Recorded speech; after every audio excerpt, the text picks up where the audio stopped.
right, in the meantime, we've got former Bush 41 campaign advisor Mark Serrano, market watcher Jonathan Hoenig on this NAFTA deal being renegotiated. The Canadians are optimistic right now, Jonathan, that this doesn't mean that agreement is shelved, it's just being reworked. Well, they better hope so, right? I mean, what do you see happening here?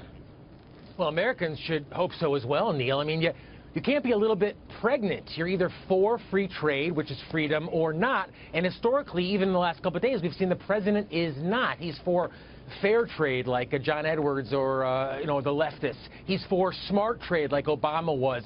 And again, we've seen it so far in lumber, in milk, and I really fear, Neil, the Canadians, and I think Americans should fear, he's making the same mistakes of Herbert Hoover, who turned the stock market crash into the Great Depression through these protectionist trade policies. Now, Mark, obviously the president is taking a different tack on this, that he thinks what's been onerous to American businesses, this is his opinion, the Canadians will try to correct, the Mexicans will try to correct, but will they? Because obviously these things, the tension escalates and it gets worse, right? Neil, if you believe in free markets, then you know NAFTA has to be fixed. You take a look at the manufacturing jobs that are lost in our $63 billion trade deficit with Mexico. That's not acceptable. Why did you have NAFTA if you still have a tremendous trade imbalance? So what the president doing is he's employing the art of the deal. One of the 11 principles is know your leverage. So what did he do? He put a tariff on softwood lumber. And after threatening to scrap NAFTA, what happens? The presidents of these countries call him and say, don't scrap NAFTA, let's renegotiate. He's winning on trade because he has forced these people to the table to fix NAFTA, and that's the best thing for our economy. I do worry, though, kind of to Jonathan's point, Mark, about the danger of renegotiating international agreements, whether it's immediately justified or not, because then won't other countries start saying, all right, well, they renegotiate this, they're going to renegotiate this. We can't take the Americans at their word when they sign an agreement because another president comes in and undoes that agreement. You know what I mean?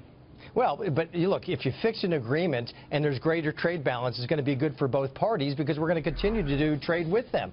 Otherwise, we're going to be shutting down our markets through these tariffs, and that's not good for anybody. So I don't agree with that. I think we're going to have a better deal. All right, Jonathan told me to ask you that.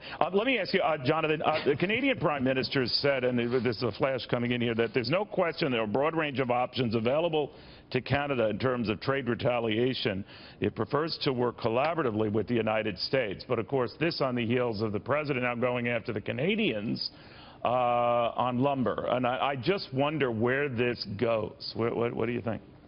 Well, there's this basic misconception, Neil, of what trade is. Trade is always win-win, and the president is coming in with a force. I think to Mark's point, I mean, force is taxes. That's all the president can do. And this is central planning. This is something that the right has always decried. Oh, Jonathan, please. Picking winners and losers.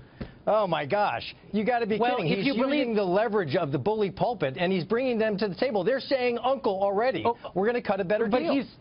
He's using it against Americans. I think that's what's so different. I mean, if you look at the empirical evidence, Neil, through literally since Adam Smith, the most free economies are the most prosperous. So you just can't get me to believe that President Trump picking winners and losers of industries is going to do anything beneficial. But NAFTA is a stranglehold on free markets. That's the problem. It wasn't. I worked on NAFTA in 1993. It didn't work because of this trade imbalance. NAFTA is in the way of free markets. That's the point. You worked on this when Bill Clinton was president? I was just a kid. Really? Okay. You got over that. All right, guys, thank you both very, very much.